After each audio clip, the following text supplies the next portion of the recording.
Buenas noches a todos. Un gusto para mí. Gracias, mi amigo y colega Benji, por la invitación a poder aportar un pequeño grano de arena en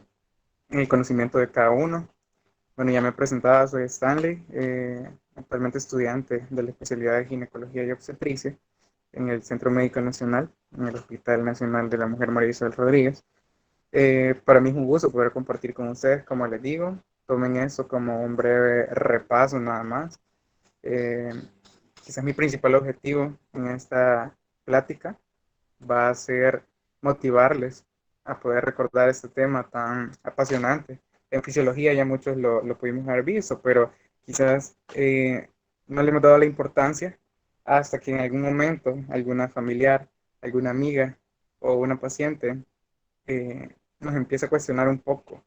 sobre su ciclo reproductor o alguna alteración del ciclo menstrual y entonces ya uno se ve en la necesidad de poder conocer un poquito más ese tema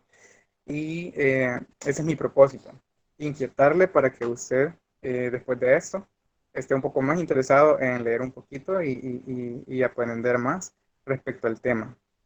De mi parte, haré un esfuerzo de síntesis, no pretendo aburrirles y voy a solicitar su atención unos breves minutos nada más. Quiero, para poder desarrollar el tema, comentarle cuáles son bueno, el contenido que me he planteado para abordar esta noche, empezando por el eje hipotálamo, hipófisis, ovario, como el principal eje hormonal que va a regular toda la cascada de todas estas sustancias que desde el sistema nervioso central hasta llegar a su órgano efector van a producir esa serie de cambios y esa serie de fenómenos en el aparato reproductor femenino. Vamos a hablar sobre los mecanismos que regulan todo este eje, un poco de cómo se forman las hormonas ováricas para concluir en el tema principal que es el ciclo menstrual como tal. Pero que todo el desarrollo de la plática va a ser en torno al mismo. Quiero comenzar hablando entonces de este eje. Ahí podemos ver las imágenes en cascada de cómo está constituido cada uno de los niveles de integración, comenzando por el primero de ellos, que es el sistema nervioso central, que acá se lo señalo, en el cual nosotros vamos a tener que va a funcionar como el interruptor o el switch que va a dar inicio a esta cascada de hormonas, siendo sus principales dos sustancias de origen de las catecolaminas, como lo son la dopamina y la noradrenalina, teniendo para esta ocasión una función inhibitoria, la dopamina, y una función estimuladora, la noradrenalina, que si ustedes recordarán, la dopamina o la sustancia del placer, ¿verdad? Eh, que nuestro cuerpo segrega ante estímulos placenteros, va a funcionar en este caso como un inhibitorio de todo el ciclo menstrual. No así la noradrenalina, que va a ser este interruptor que va a activar la cascada hormonal para poderle dar inicio a este eje. Van a ir a ejercer su función sobre el segundo eslabón constituido por el hipotálamo, principalmente a nivel del núcleo del 4, que es donde se segrega la hormona estimulante, la hormona eh, estimuladora de la gonadotrofina. Este nivel eh, tiene un sistema de integración que nos va a permitir actuar tanto a nivel de autorregulación por sí mismo, por mecanismos autócrinos y parácrinos, como ya los vamos a ver más adelante, pero también se ve influido por el primer eslabón que les comentaba, que es el sistema nervioso central. A través de la circulación portal, este segundo nivel llegará a ejercer su función al tercer eslabón. De la hipófisis vamos a hablar principalmente de la adenihipófisis, que es la porción ventral, que es donde va a hacer su efecto y va a hacer que se produzcan las dos principales gonadotrofinas, que son la folículo estimulante y la hormona luteinizante. Ya vamos a hablar un poco más de ellas, pero ahorita lo que les quiero mencionar es que ellas van a ser las que formarán, o perdón, ejercerán su función sobre el ovario, que es el cuarto eslabón de esa cadena y que es ahí donde van a llegar a las diferentes células según el trofismo que tengan, ya sea las células de la teca o las células de la granulosa, la LH y la folículo estimulante respectivamente, para poder ejercer su acción y formar las hormonas ováricas, que son las que van a ir a actuar sobre el órgano efector, para este caso el útero, más específico, el endometrio, que es el órgano que va a sufrir todas las alteraciones, todos los cambios producidos por esta cascada. Es decir, que desde el sistema nervioso central, pasando por los distintos niveles de integración, hasta llegar al endometrio, vamos a tener una serie de cambios, tanto estructurales como funcionales, que se van a traducir en la capacidad de reproducirse de la mujer. Recuerdo una literatura que menciona que la menstruación es un signo vital en la mujer. Muchas de ellas consultarán y ya van a tener ustedes la oportunidad de experimentarlo porque no ven regla o porque la ven en exceso.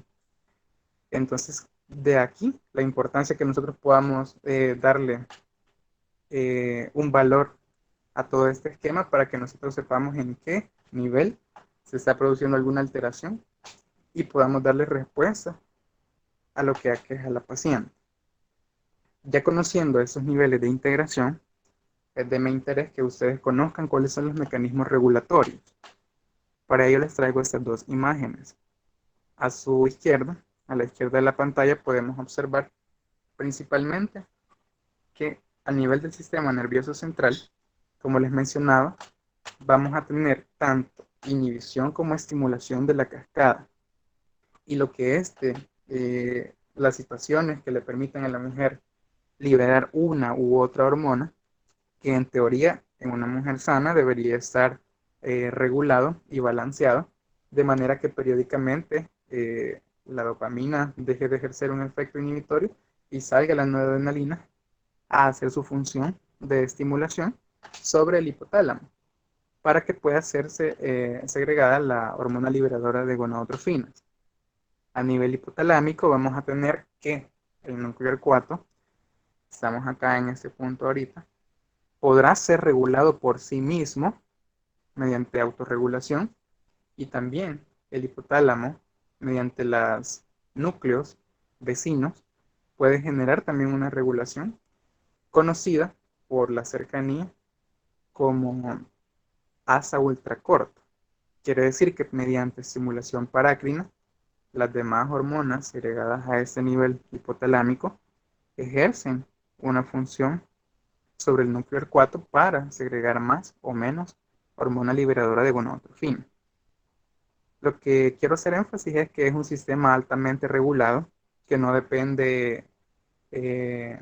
de si ahora la mujer se levantó feliz o si ahora se levantó estresada para poder producir o no la hormona liberadora de gonadotrofina, sino que más bien hay un sinfín de reguladores sobre este sistema,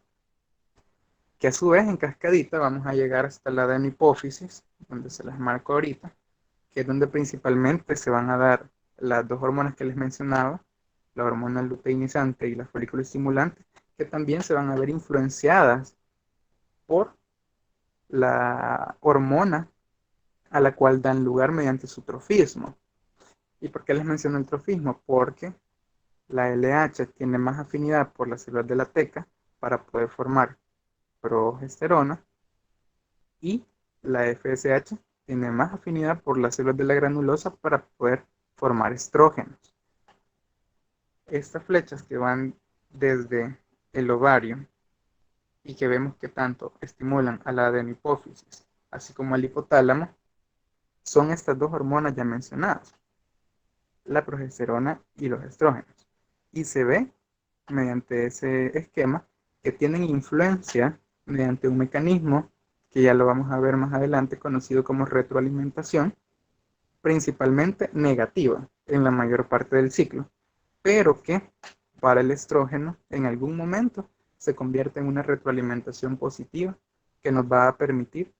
generar un aumento de las hormonas producidas a nivel adenohipoficiario, como lo veremos más adelante, y de esta forma dará lugar a todos los eventos que comprende el ciclo menstrual. Así que ven la importancia de cómo el producto regula al órgano que lo precede. En este caso, las hormonas ováricas van a llegar a hacer una influencia por medio de la retroalimentación negativa y es conocida como una eh, regulación de asa larga, porque hace su efecto distal eh, sobre la adenohipófisis y sobre el hipotálamo para poder regular esta cascada hormonal. Cabe mencionar que a nivel del ovario, además de las dos hormonas ya mencionadas, se produce también la inhibina, que tiene un efecto especial sobre la síntesis de la hormona folículo estimulante. Entonces, ¿qué va a pasar con todo este mecanismo de regulación? Quiero que nos enfoquemos ahora en la imagen de la derecha, la que habla del eje gonadal. Y ahí podemos ver una serie de comandos verdes y rojos, verdes para hablarnos de la retroalimentación positiva y rojos para hablarnos de la retroalimentación negativa, principalmente sobre las hormonas esteroidales, que son los estrógenos y la progesterona, y vemos cómo al lado derecho de la pantalla, estas van a ejercer una función de inhibición a la adenohipófisis y al hipotálamo en la medida en que sean segregadas. Es decir, que ante la producción abundante de estrógenos y de progesterona, estas suben a la hipófisis y al hipotálamo y les dan la señal de que deben detener su producción, tanto de gonadotrofinas como LH y FSH, así como de la hormona liberadora de gonadotrofinas. Les mandan la señal de que ya es suficiente de producción de ellas por el momento, porque ya hay suficientes estrógenos y progesterona. Y a eso le conocemos como retroalimentación negativa. Pero particularmente del día 12 al 14 podemos observar a la izquierda de la imagen que los estrógenos, únicamente los estrógenos, producirán una retroalimentación positiva en las glándulas ya mencionadas. Y esto nos va a permitir que ante mayor síntesis de estrógeno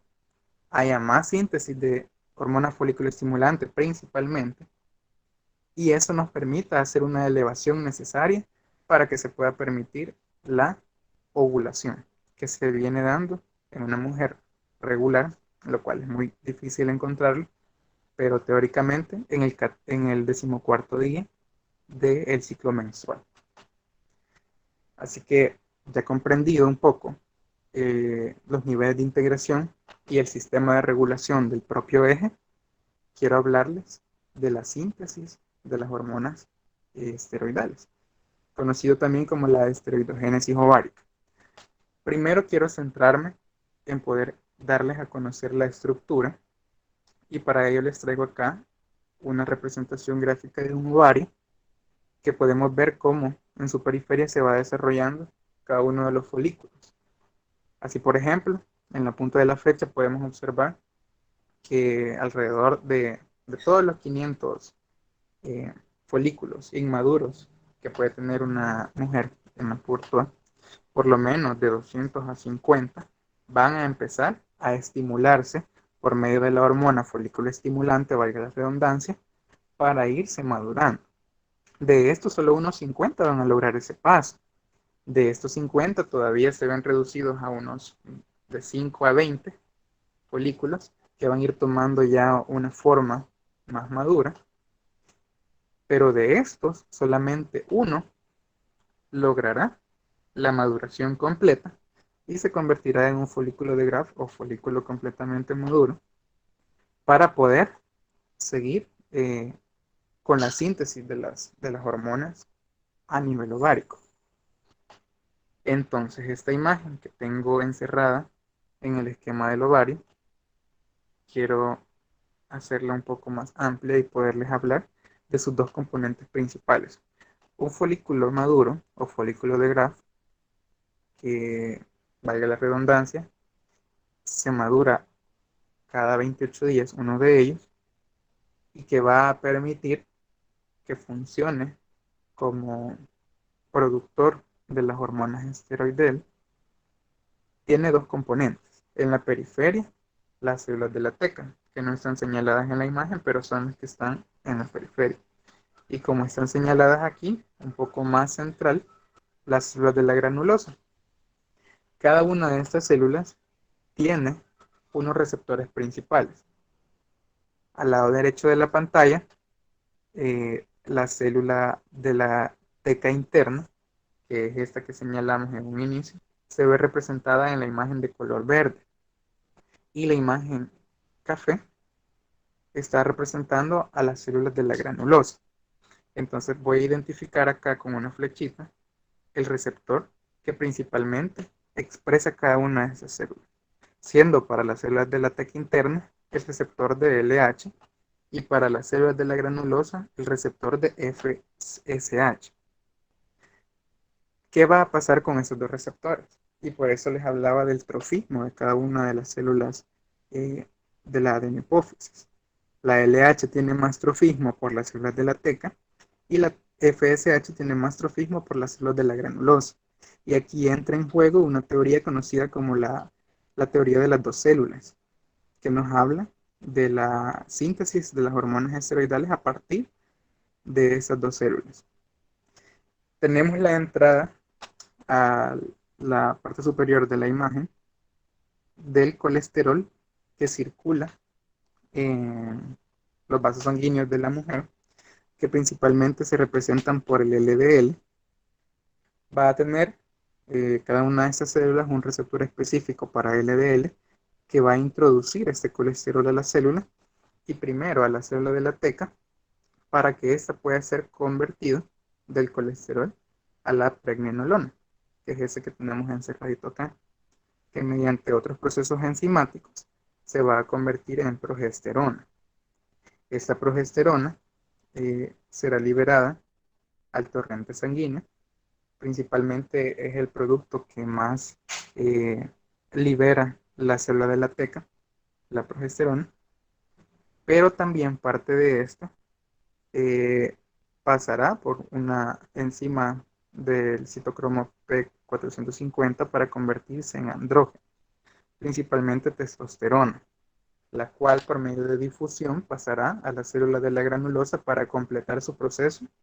y mediante la aromatasa convertirse en estrógenos, principalmente el 17-beta-estadiol, que es el principal estrógeno producido endógenamente por la mujer.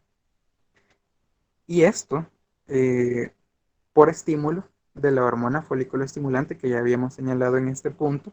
que es la que va a activar adentro de la célula de la granulosa a la aromatasa para que se produzca o se complete la producción de los estrógenos. De ahí partimos que la teoría de las dos células es la que da una mejor explicación para la esteroidogénesis ovárica. Y ahí vemos cómo el folículo es la unidad funcional del ovario, haciendo la comparación con otros sistemas, así como la neurona es la unidad funcional del sistema nervioso central, la nefrona, la del riñón, es el folículo ovárico, la unidad funcional del ovario que nos va a permitir la producción de estas dos grandes hormonas que van a regular gran parte del eje. Entonces vemos que ya producidas la progesterona y los estrógenos van a ir a hacer sus funciones, como veíamos en la diapositiva anterior, de regulación en los niveles más superiores, tanto en la adenohipófisis, perdón, tanto en la adenohipófisis como en el hipotálamo. Así que este es un sistema, un circuito cerrado, muy inteligente, que se autorregula por sí mismo. Y ya en base a esto, damos entrada en sí para poder hablar un poco de la dinámica del ciclo menstrual. Entonces quiero compartir con ustedes esta imagen que nos sirve para sintetizar todo el proceso hormonal de una manera longitudinal y no circular como estamos acostumbrados en sus presentaciones más comunes o las que se le vende a la paciente o al público, que son en forma de los 28 días encerrados en un círculo, ¿verdad? La forma de calendario, donde la mujer conoce cuáles son sus días fértiles, cuándo se da la ovulación y cómo esta es o representa los días más fértiles del calendario femenino, etc. Pero acá Los autores nos lo presentan de manera lineal para que comprendamos desde el día 1 hasta el día 28, que como les repito, es extraño que una mujer tenga un ciclo tan regular, pero que para que teóricamente podamos comprender los fenómenos que se dan, está representado en la parte superior y para manera de comprensión, el mismo ciclo menstrual, pero en un componente ovárico. Luego menciona las hormonas hipofisiarias, que son las gonadotrofinas, las hormonas ováricas, y también cómo esta funciona sobre el órgano efector que es el endometrio. Ya todos hemos hecho un estudio de esta imagen, entonces lo que yo quiero ahora nada más es como refrescar un poco la memoria y evocar esos conocimientos que ustedes ya tienen. El análisis comienza desde el día 1 y como podemos ver, el día 1 al 5, que va a comprender toda esta primera etapa, si nosotros comparamos en el ciclo ovárico, ¿qué tipo de folículos estamos viendo ahí? Son folículos inmaduros. Entonces, ¿qué espero yo en el ciclo ovárico? Que haga la adenopófisis para poder empezar a madurar estos folículos. Que haya un aumento en los niveles de la folículo estimulante, que está representada en el eslabón de abajo por medio de una línea verde. Entonces, si podemos observar en los primeros 5 días, que coincide a nivel endometrial con la menstruación, es decir, con el desprendimiento de la capa más superficial del endometrio, que son regularmente de 3 a 5 días de sangrado,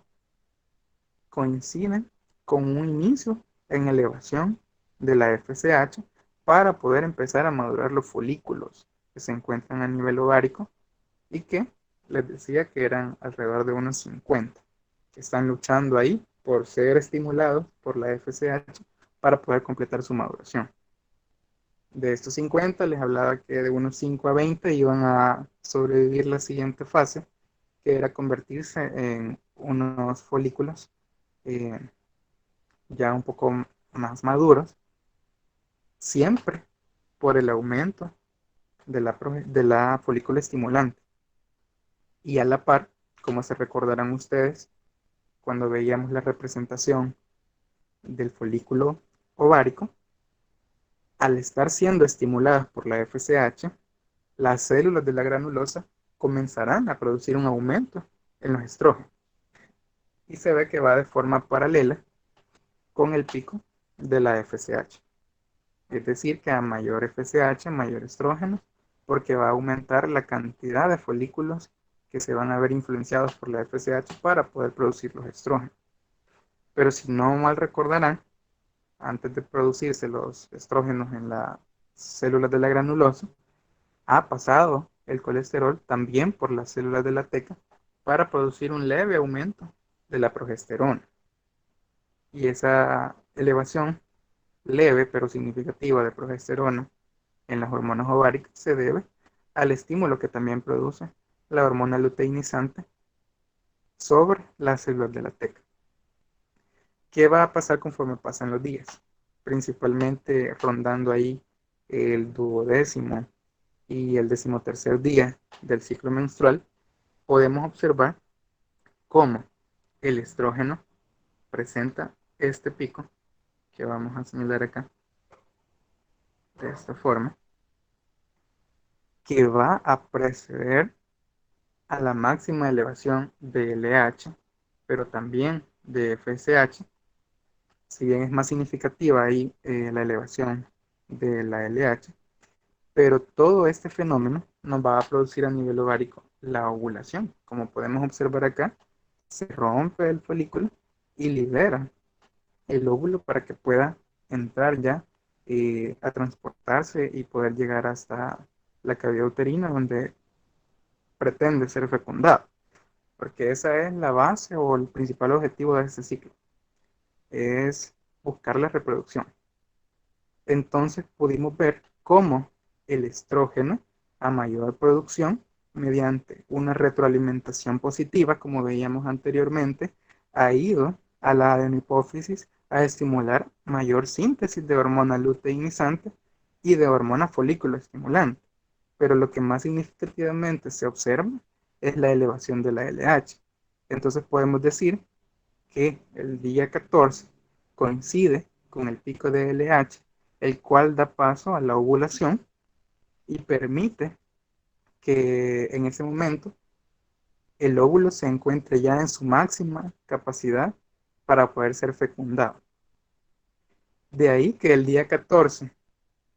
y 2 días más y 2 días menos sean los días que se consideran como de mayor fecundación. En el hecho de la semivida del óvulo, que es de 48 horas, podemos decir que del día 14, que es liberado, contamos con el día 15 y 16 para poder garantizar la vida del óvulo y que éste pueda ser fecundado. Es decir, que el día 14, 15 y 16 son días muy fértiles para la mujer y basados en el supuesto que el espermatozoide dura hasta 72 horas en el, en el canal reproductor femenino, podemos retroceder del día 14 al día 13, 12 y 11, es decir, 3 días antes de la ovulación, que van a permanecer con vida en el canal eh, vaginal para poder tener también 3 días fértiles previo a la ovulación. En resumen, serán por lo menos 5 días de mayor fertilidad dentro del ciclo, comprendidos desde el día 11 hasta el día 16 del ciclo menstrual. Muy bien, siguiendo, podemos observar cómo después de la ovulación, a nivel del ciclo ovárico, es decir, la parte más superior de la imagen, podemos observar cómo el resto de células de la teca se transforman en el cuerpo lúteo. Y el cuerpo lúteo va a adquirir la propiedad de sintetizar progesterona. Si hacemos un estudio etimológico de la palabra progesterona, quiere decir que está a favor del embarazo. Por eso observamos una gran elevación de la progesterona. No quiere decir que el cuerpo lúteo no produzca estrógenos, porque si pueden observar, también hay una elevación de la línea de estrógeno, pero es más significativa la elevación que presentan la progesterona, porque la finalidad del cuerpo lúteo es aumentar la capacidad de producción de progesterona para que permita a nivel endometrial, que lo hemos dejado de lado durante la plática, pero quiero que vayan viendo cómo en la primera fase, que era la fase proliferativa, que coincide con la fase folicular del ovario, ha habido un aumento del engrosamiento después de la descamación sufrida en los primeros 5 días de menstruación, cómo ha ido aumentando la capa funcional del endometrio y cómo ya en esa segunda fase, que es la fase lútea ovárica, y que corresponde a la fase glandular o secretora del endometrio, se van formando estas glándulas y las arterias se van formando más tortuosas, lo cual es favorable para que el óvulo fecundado pueda anidarse y dar lugar a una gestación. Entonces, toda esta integración del ciclo menstrual llega a su culmen cuando el cuerpo lúteo, después de unos días, entra en degeneración, como podemos observar, y disminuye la síntesis o la esteroidogénesis, y lo podemos ver reflejado en este descenso en la producción de estrógenos y progesteronas, a tal punto que la progesterona llega por debajo de los niveles estrogénicos, y esta supresión es la que va a causar a nivel endometrial que se produzca una descamación de la capa endometrial conocida como regla. Y aquí se repite y volvemos a comenzar el día 1 de la menstruación. Es importante que veamos también, para terminar de analizar esta imagen, la elevación de la temperatura que se da eh, durante la fase lútea y que, aunque es de décimas de grados centígrados, pero son los necesarios para poder crear la condición adecuada para que la mujer pueda producir la gestación. Así que vamos a recapitular un poquito en la siguiente imagen todo lo ya mencionado. Aquí se encuentran todas las líneas de las hormonas integradas para que veamos cómo es la dinámica en, en esta porción de la imagen. Quiero que vean cómo es bien evidente que antes del día 14, que es el día que corresponde a la ovulación en el ciclo ovárico, se precede por una elevación de los estrógenos, dada la regulación, la retroalimentación positiva, que va a producir que la adenohipófisis genere más folículo estimulante, como la vemos representada con la línea verde, para que detone la ovulación. Pero también se ve elevada la folículo estimulante para que siga produciéndose eh, estrógeno. Y si observan en la siguiente fase, que es la fase lútea, tenemos una elevación tanto de estrógenos, pero más significativamente de progesterona. Y en la parte inferior de la imagen vemos cómo se van produciendo los cambios endometriales de los primeros 5 días que corresponden a la menstruación. Luego el endometrio comienza a regenerar su capa funcional a raíz de los estrógenos, que posteriormente la progesterona crea las condiciones adecuadas para que pueda ser implantado el óvulo fecundado, y posteriormente una supresión de estas dos hormonas esteroidales va a producir de nuevo la descamación de la capa funcional, porque no pudo ser fecundado el óvulo y por lo tanto no se va a formar un cigoto que deba ser implantado, así que vuelve a repetirse el ciclo. Y de esta forma espero yo poder haber aclarado un poco sobre la dinámica y este juego repetitivo de supuestamente cada 28 días que tienen las hormonas esteroidales, y cómo se ven precedidas por un montón de mecanismos regulatorios y cómo son una cascada producto del sistema o del nivel de integración anterior, y que todo está encaminado a un solo fin, que es conseguir la reproducción eh, del aparato reproductor femenino, valga la redundancia. Y que, como les decía al inicio de la plática, es un síntoma o un signo de vitalidad en la mujer que se vuelve motivo de consulta en la práctica diaria. El hecho de que la mujer esté en una amenorrea, podemos ver ahora la importancia de los lípidos, ¿verdad? Podemos ver que las alteraciones en el colesterol, la obesidad, el sobrepeso, las alteraciones en los ovarios, llámense ovarios poliquísticos, ¿verdad? Que es cuando ninguno de ellos logra madurarse lo suficiente, ya sea por una falta de estímulo de la FSH o por alguna otra falla en cualquiera de los niveles de integración, va a producir una alteración que va a hacer que la paciente consulte. Así que espero despertar su interés por este tema. Quiero mencionarles las páginas en las cuales podemos encontrar más información, y yo me encuentro muy agradecido con los chicos de MedClass, Medical Life y Medicina Interactiva, que son quienes hacen posible esto. Espero no haberlos aburrido y que haya sido de su interés la plática, y con eso termino. Les agradezco mucho. And you need me to hold you close and